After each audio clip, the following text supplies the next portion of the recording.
ನಮಸ್ಕಾರ ಎಲ್ರಿಗೂ. ಶ್ರಾವಣ ಮಾಸ ಬಂತು ಅಂತಂದರೆ ಎಲ್ಲರ ಮನೇಲೂ ಒಂಥರ ಸಡಗರ ಸಂಭ್ರಮ. ಯಾಕಂದರೆ ಶ್ರಾವಣ ಮಾಸ ಮುಗಿಯೋವರೆಗೂ ಒಂಥರ ಹಬ್ಬದ ವಾತಾವರಣ ಎಲ್ಲರ ಮನೇಲೂ ಇರುತ್ತೆ.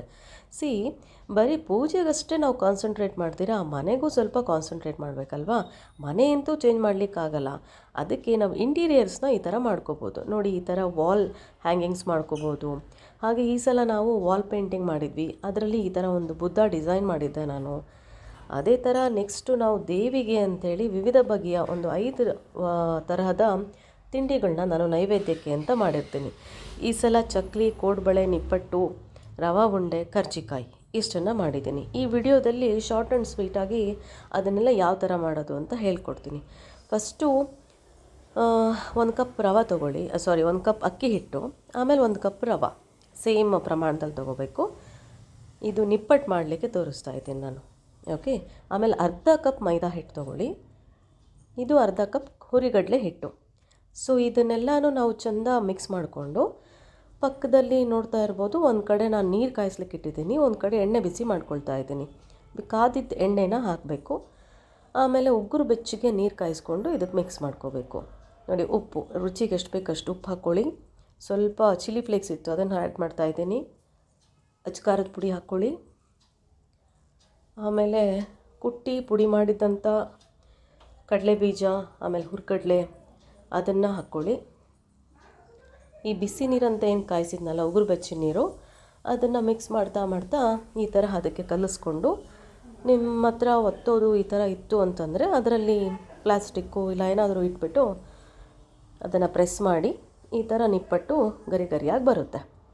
ನೆಕ್ಸ್ಟು ರವಾ ಉಂಡೆ ಅಂದರೆ ಸ್ವಲ್ಪ ತುಪ್ಪ ಹಾಕ್ಕೊಳ್ಳಿ. ಆಮೇಲೆ ಡ್ರೈ ಫ್ರೂಟ್ಸ್ ಎಲ್ಲ ಫ್ರೈ ಮಾಡ್ಕೊಳ್ಳಿ ನೀಟಾಗಿ. ಅದನ್ನು ತೆಗೆದುಬಿಟ್ಟು ಅದೇ ತುಪ್ಪಕ್ಕೆ ಇನ್ನೂ ಸ್ವಲ್ಪ ತುಪ್ಪ ಸೇರಿಸಿ ಚಿರೋಟಿ ರವೆ, ನಾನು 1 ಕಪ್ ಚಿರೋಟಿ ರವೆ, ಒಂದು ಅರ್ಧ ಕಪ್ಪು ಒಣಕೊಬ್ಬರಿ, 1 ಕಪ್ ಚಿರೋಟಿ ರವೆಗೆ 1.5 ಕಪ್ಪು ಇದನ್ನು ತೊಗೊಂಡಿದ್ದೀನಿ, ಸಕ್ಕರೆ. ಎಲ್ಲ ನೀಟಾಗಿ ಫ್ರೈ ಆದಮೇಲೆ ಸಕ್ಕರೆನ ಆ್ಯಡ್ ಮಾಡಿ ಅದನ್ನು ಚೆಂದ ಮಿಕ್ಸ್ ಮಾಡಿಕೊಂಡು ನೆಕ್ಸ್ಟು ಹಾಲನ್ನ ಆ್ಯಡ್ ಮಾಡಿ.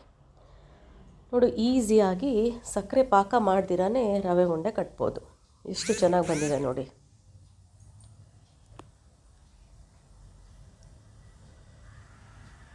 ನೆಕ್ಸ್ಟು ಏನು ಮಾಡ್ತಾಯಿದ್ದೀನಿ ಅಂತಂದರೆ ಚಕ್ಲಿ. ಓಕೆ, ಚಕ್ಲಿಗೆ ಅರ್ಧ ಕಪ್ಪು ಹುರ್ಗಡಲೆ ಹಿಟ್ಟು, ಆಮೇಲೆ 1 ರಿಂದ 1.5 ಕಪ್ಪು ಅಕ್ಕಿ ಹಿಟ್ಟು ತೊಗೊಳ್ಳಿ. ಬೆಣ್ಣೆ ಇರಲಿಲ್ಲ, ತುಪ್ಪನ ಸ್ವಲ್ಪ ಕಾಯಿಸ್ಕೊಂಡ್ಬಿಟ್ಟು ನಾನು ಹಾಕ್ಕೊಳ್ತಾ ಇದ್ದೀನಿ. ಅದಕ್ಕೆ ಜೀರಿಗೆ, ಬಿಳಿ ಎಳ್ಳು, ಉಪ್ಪು, ಅಚ್ಕಾರದ ಪುಡಿ ಈ ಥರ ಹಾಕ್ಕೋಬೇಕು. ಅದಕ್ಕೂ ಅಷ್ಟೇ ಸ್ವಲ್ಪ ಬಿಸಿನೀರು ಕಾಯಿಸ್ಕೊಂಡ್ಬಿಟ್ಟು ಮಿಕ್ಸ್ ಮಾಡ್ಕೊಳ್ಳಿ. ನೋಡಿ, ಈ ಥರ ತುಪ್ಪನ ಬಿಸಿ ಮಾಡ್ಕೊಂಡು ಹಾಕ್ಕೊಳ್ಳಿ, ಚೆನ್ನಾಗಿ ಬರುತ್ತೆ ಟೇಸ್ಟು. ಈ ಥರ ಎಲ್ಲ ನೀಟಾಗಿ ಕೈಯಿಂದ ಕಲಿಸ್ಕೊಂಡ್ಬಿಟ್ಟು ಸ್ವಲ್ಪ ನೀರು ಚುಮುಕಿಸ್ಕೊಂಡು ಚಪಾತಿ ಹಿಟ್ಟಿನ ಅದಕ್ಕೆ ಸ್ವಲ್ಪ ಗಟ್ಟಿಗೆ ಮಾಡ್ಕೋಬೇಕು. ಗಟ್ಟಿಗೆ ಮಾಡಿಕೊಂಡು ಆಮೇಲೆ ನಿಮ್ಮ ಹತ್ರ ಚಕ್ಲಿ ಒತ್ತೋ ಒಳ್ಳಿರುತ್ತಲ್ವ, ಅದರಿಂದ ಈ ಥರ ಪ್ರೆಸ್ ಮಾಡಿ ನೀಟಾಗಿ ಮೀಡಿಯಮ್ ಉರಿಯಲ್ಲಿ ಅದು ಹೊಂಬಣ್ಣ ಬರೋ ತನಕ ಕರಿಬೇಕು. ಎಣ್ಣೆಯಲ್ಲಿ ಡೀಪ್ ಫ್ರೈ ಮಾಡಿ ತುಂಬ ಚೆನ್ನಾಗಿ ಗರಿಯಾಗಿ ಬರುತ್ತೆ. ಚಕ್ಲಿ ಆದಮೇಲೆ ಈ ಕಡೆ ಕೋಡ್ಬಳೆಗೆಲ್ಲ ರೆಡಿ ಮಾಡ್ಕೊಂಡಿದ್ದೆ. ಕೋಡ್ಬಳೆ ಚಕ್ಲಿ ತುಂಬಾ ಗರಿಯಾಗಿ ಬಂದಿತ್ತು. ಈ ಸಲ ಏನಂತಂದರೆ ಒಂದು 3 ಅವರ್ಸಲ್ಲಿ ಇದೆಲ್ಲ ತಿಂಡಿನ ಮಾಡ್ಕೊಂಡ್ಬಿಟ್ಟೆ. ಯಾಕಂದರೆ ನೆಕ್ಸ್ಟು ಪೂಜೆಗೆಲ್ಲ ರೆಡಿ ಮಾಡೋಕ್ಕಿರುತ್ತೆ. ಹಾಗಾಗಿ ಲಾಸ್ಟ್ ನಾನು ಮಾಡ್ತಾ ಇರೋದು ಕರ್ಜಿಕಾಯಿ. ಇದು ಮೈದಾ ಹಿಟ್ಟು ರವಾನ ಮಿಕ್ಸ್ ಮಾಡಿಕೊಂಡು ಪೂರಿ ಹಿಟ್ಟಿನ ಅದಕ್ಕೆ ಕಲಿಸ್ಕೊಂಡು ಅದನ್ನು ಕಣಕ ರೆಡಿ ಮಾಡ್ಕೋಬೇಕು. ಈ ಕಡೆ ಬೆಲ್ಲ, ಕೊಬ್ಬರಿ, ಆಮೇಲೆ ಕಡಲೆ ಹಿಟ್ಟು, ಕಡಲೆ ಪುಡಿ ಅಂತ ಏನಂತಾರಲ್ಲ ಅದನ್ನೆಲ್ಲ ಮಿಕ್ಸ್ ಮಾಡಿಕೊಂಡು ಏಲಕ್ಕಿ ಪೌಡರ್ ಅದಕ್ಕೆ ಜೊತೆ ಸೇರಿಸಿ ಈ ಥರ ಸ್ವಲ್ಪ ದಪ್ಪ ಗುತ್ಕೊಂಡು ಆಮೇಲೆ ಇದು ಮೌಲ್ಡ್ ಇರುತ್ತಲ್ವ ಅದರಲ್ಲಿ ಹಾಕಿ ಈ ಥರ ಅದನ್ನು ಸ್ಟಫ್ ಮಾಡಿ ನಿಧಾನಕ್ಕೆ, ಕೆಲವೊಂದು ಬಿಟ್ಕೊಳ್ಳುತ್ತೆ, ನೋಡ್ಕೊಂಬಿಟ್ಟು ನಿಧಾನಕ್ಕೆ ಪ್ರೆಸ್ ಮಾಡಿ ಅದನ್ನು ತೆಗಿಬೇಕಾಗತ್ತೆ. ಇದನ್ನು ಕೂಡ ಡೀಪ್ ಫ್ರೈ ಮಾಡಿ ಹೊಂಬಣ್ಣ ಬರೋ ತನಕ.